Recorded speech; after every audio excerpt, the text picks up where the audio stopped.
Hmm.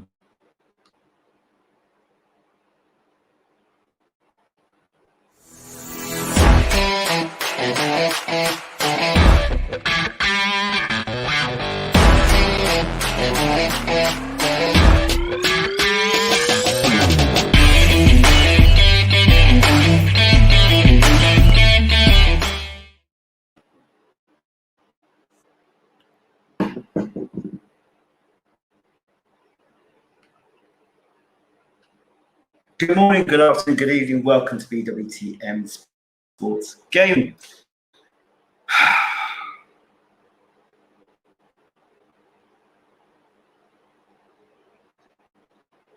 I did a video going back a while. I think it was when Wilder did that interview with Brian Custer, good man, Brian Custer. And he talked about a few things in the interview. And I remember saying to myself, they have to resolve this situation with Deontay Wilder before they push on with Fury versus Joshua. I don't want to hear about no Fury versus Joshua until this is resolved.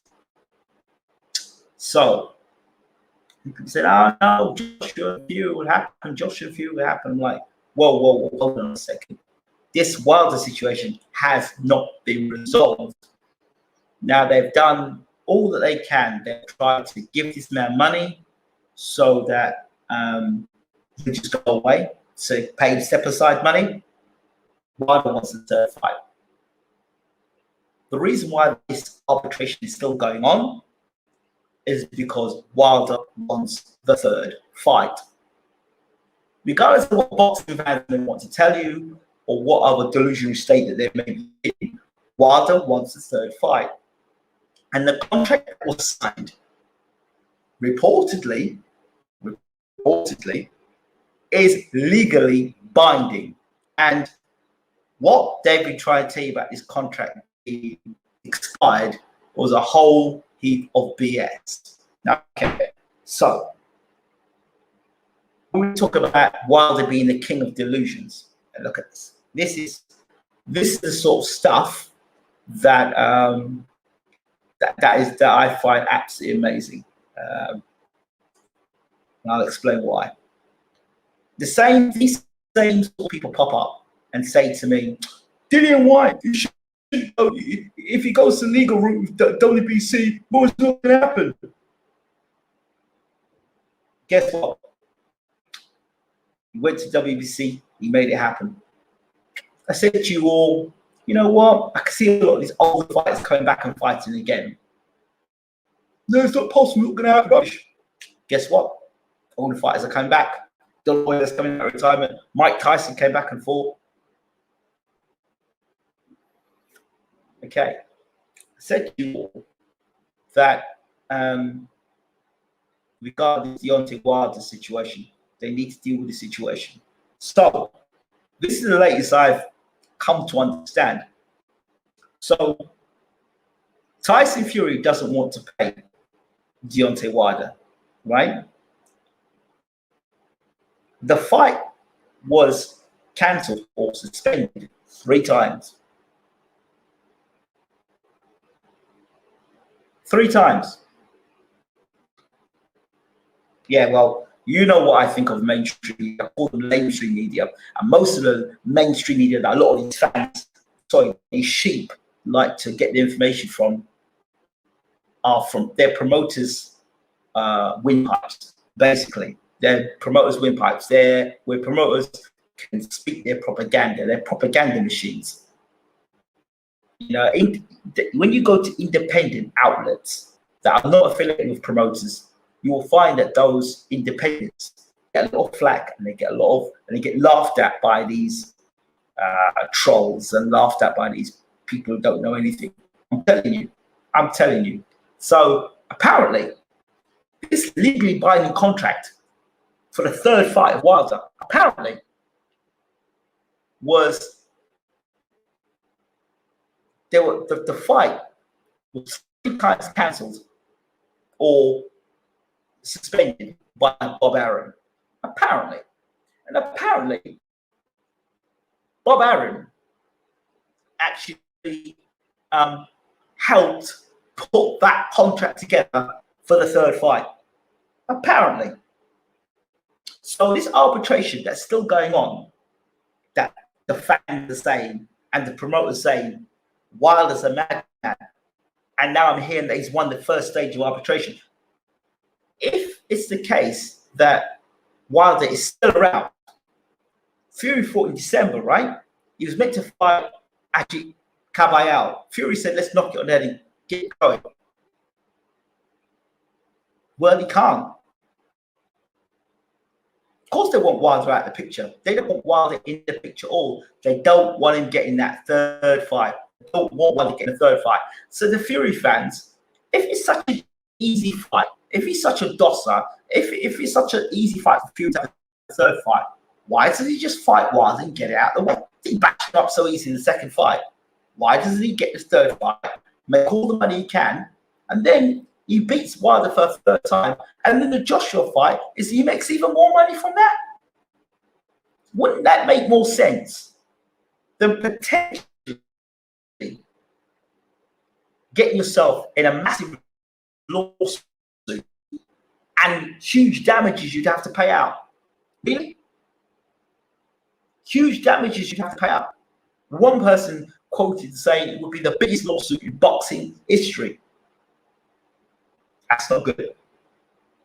And if it's not Fury's fault, if it was Bob Arum's fault and not Tyson Fury's fault, because Tyson wouldn't have done the legal framework, it would have been someone like Bob Arum, because he is actually a lawyer or solicitor, from what I understand, so he's legally trained. Bob's been having a bit of a rough time recently with Terence Crawford, Teofimo Lopez, and a few others. So something isn't right. Is Wilder a crazy man? If he's a crazy man, then surely this fight should be over the line already and things should be in place. Eddie Hearn reportedly said that everything's good from his end and he's going to get everything organized. But from their end, everything is not organized and it's not going ahead. Something like that, to that extent. So the three dates were legally binding dates cancelled by Arum because there wasn't enough money to be made, because he's trying to recoup the money from Fury's fights. Do you understand? So Arum's always talking about making a loss. He said he made a loss with Terence Crawford. He's also said he's made a loss with Tyson Fury. So he needs to recoup that money, right? So he wanted to get a third fight of Wilder to recoup that money. But because of COVID, there wasn't enough money at the gate for that to happen. So that's what I'm hearing. Had it not been for COVID, Fury Wilder 3 would have happened because it was legally binding. So who is to blame for this? So if Arum is responsible for this situation, if he's responsible for the legally binding contract, and Wilder is in the court of arbitration, and he's got a legally binding contract that says this guy owes me a third fight, and I want to have my third fight with this guy, and it's legally binding, then for Fury to turn around and want to go and fight Joshua, then he's liable to be sued.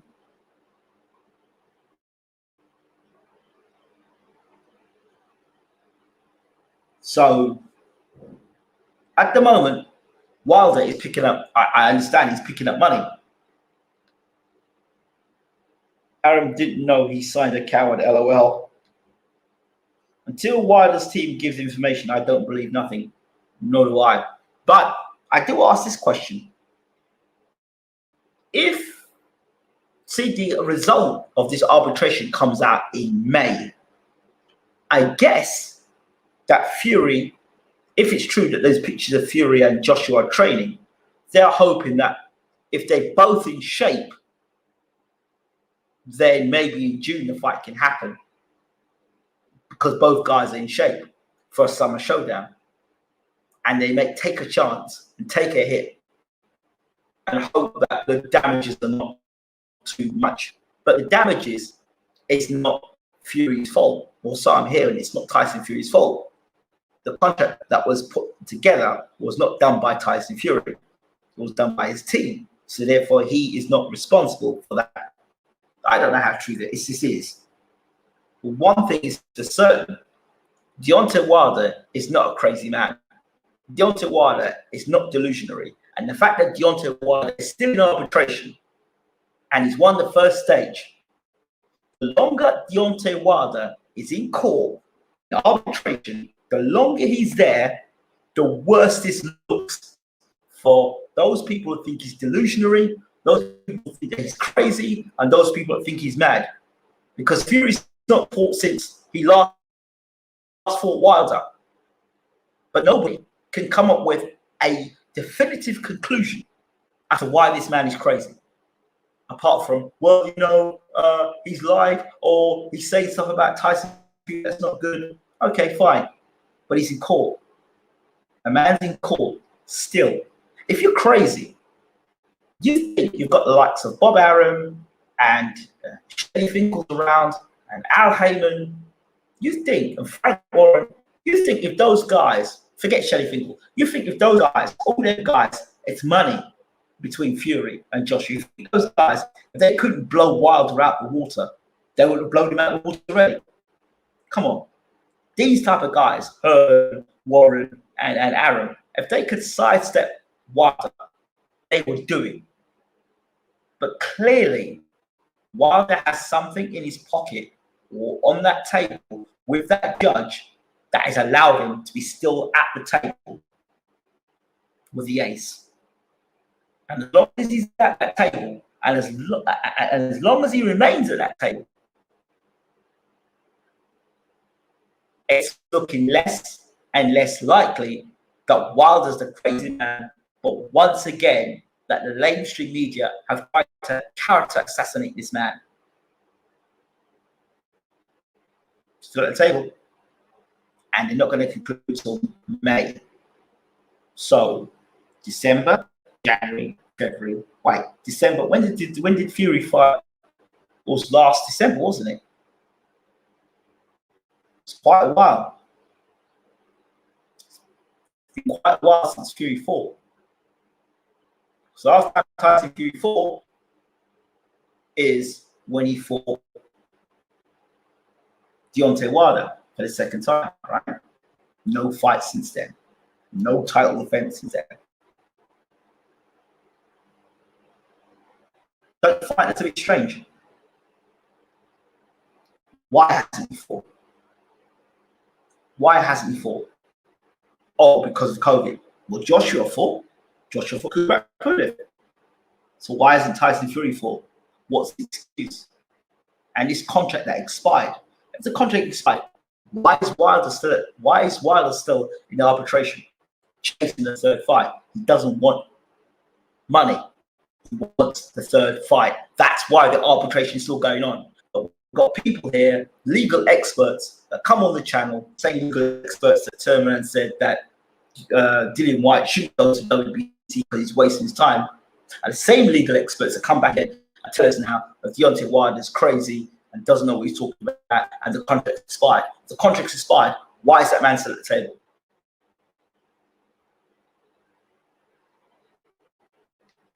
Who's a better train for AJ than Smart?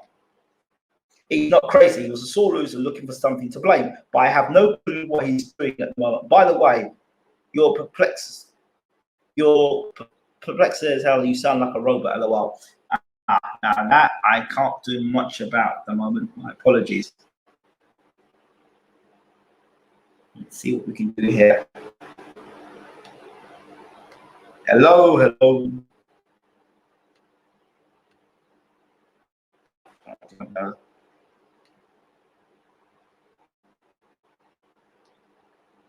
So if a person, again, I'll go back to this again, this thing about being a sore loser. And I don't know, Joe, if you are an athlete or if you have taken part in sport or you've boxed. I don't know, and it's not for me to say if you have or you haven't. But I'll tell you something.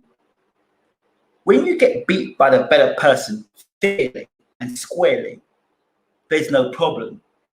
But when you know that person is cheated and you've got evidence that person is cheated, then it becomes a different scenario.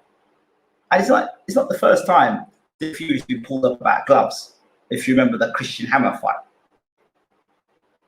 So, you know, even the interview of McDermott, John McDermott, talking about him fighting Tyson Fury. So I'm not about to send dirt on Fury, but I am saying there's history there. And he was banned from boxing for 2 years, was he not? So this stuff about Fury being this innocent guy, I don't know. But what I do know is that Wilder is no crazy man. And what I do know is that something's up with Fury not fighting. Why is Fury not fighting? If he could just knock it in the head and go on, why is he not fighting? Jamal Hera said his gloves look dodgy too. Well, I just think there's some fans, no matter what you do, even if you just show them gloves, they won't accept it. But they will accept what the court arbitration is going on about. They're forced to recognize at the moment arbitration. So, you know, this court of arbitration, you need to deal with Deontay Wilder. I've said it before, you have to deal with the king. You have to deal with the king.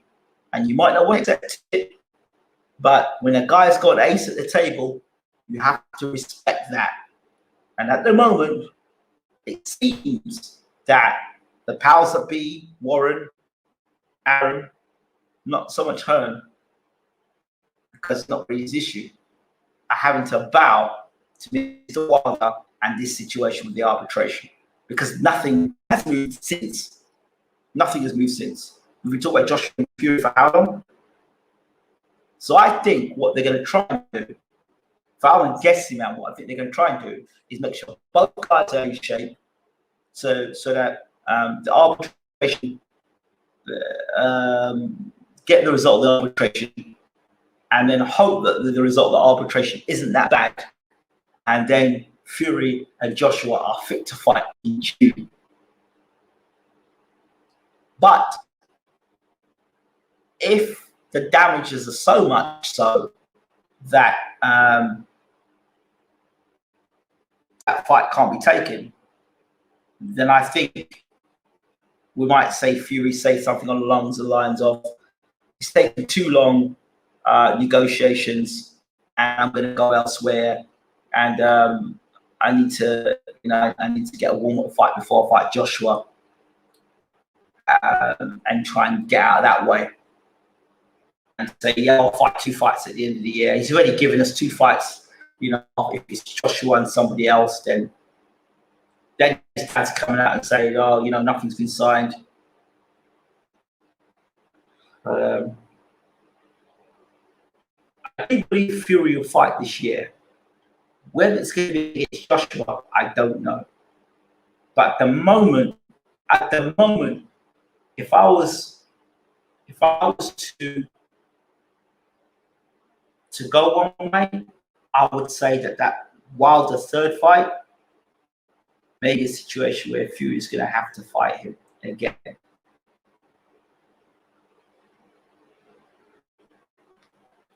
Arbitration gag order between Fury and Wilder. That's what I think. I think nobody can talk and speak about anything until the arbitration is ruled is final. I've talked about gag order for a while. Hearn making Fury look bad when it's ruled in Wilder's favour. It's so obvious. Yeah, well, you know what? He's so arrogant. That guy's so arrogant.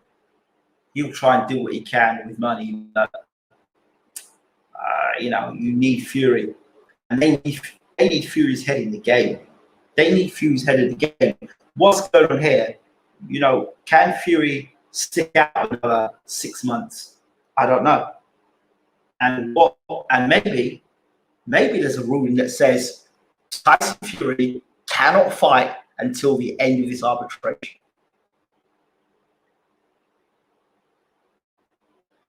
Tyson Fury cannot fight anybody else but Deontay Wilder until the end of arbitration.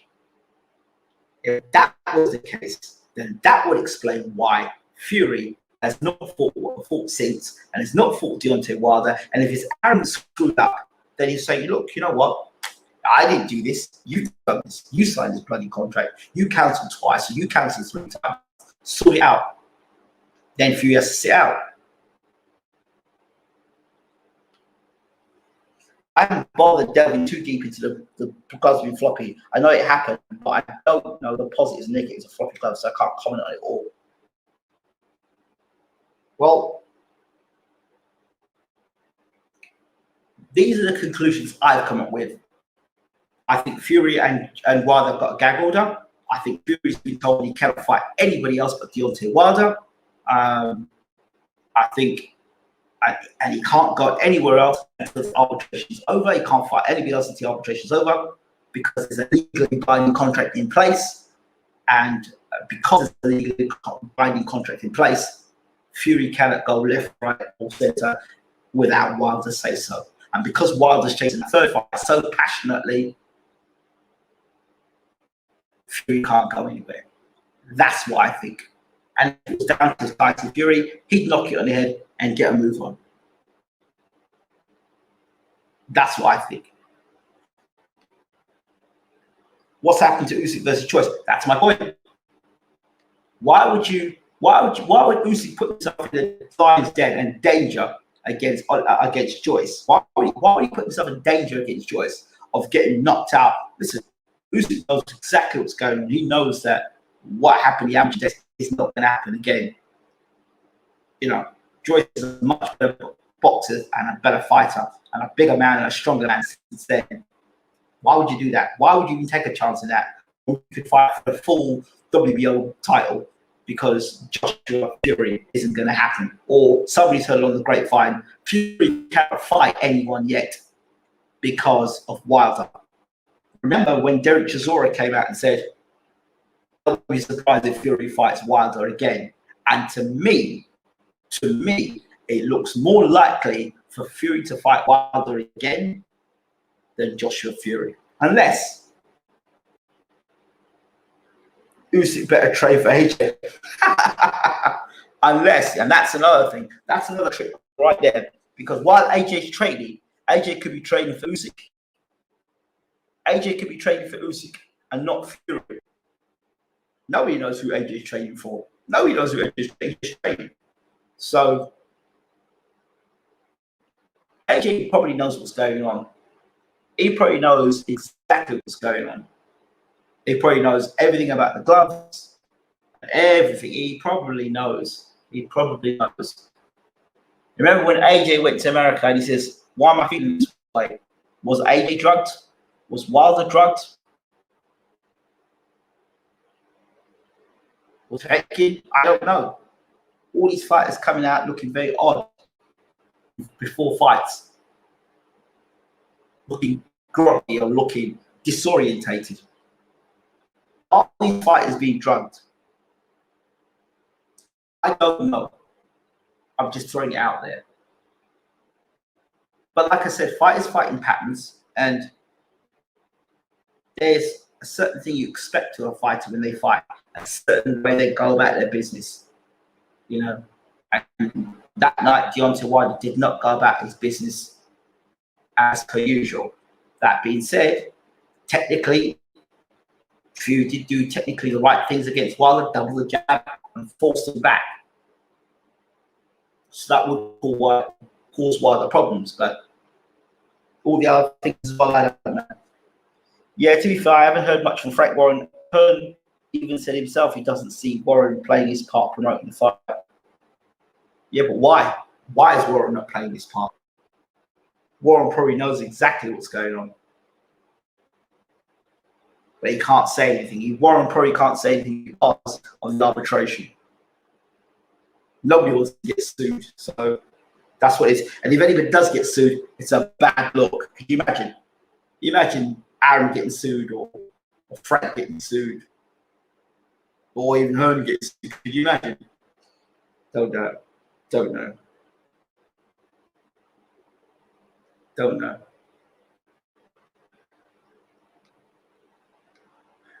So we'll have to wait and see. But as far as I'm concerned, it hasn't changed. Deontay Wilder has the ace in this situation. Until the arbitration is sorted, and again, until that situation is resolved, there will be no Fury versus Joshua.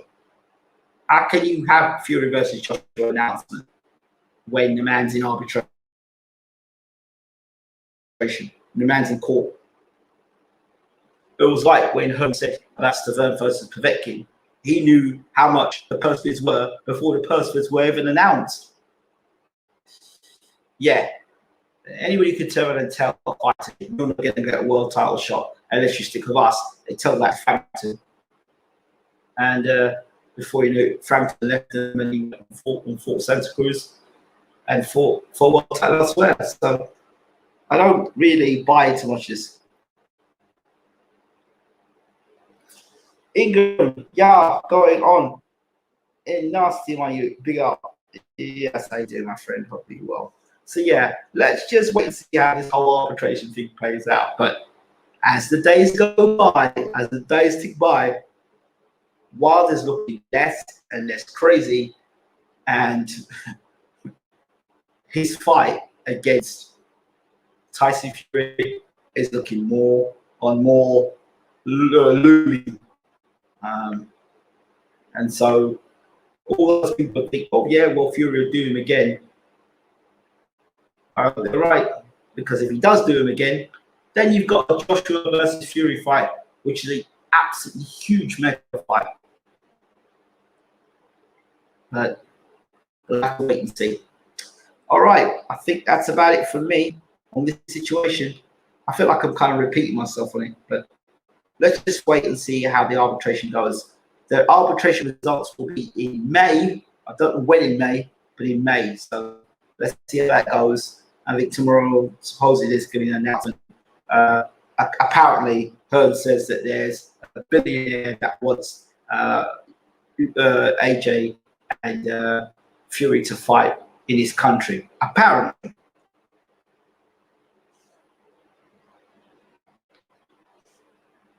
It's a real good job I don't get hyped for fights until they're 100% finalized. I used to and would get mad when they never happen.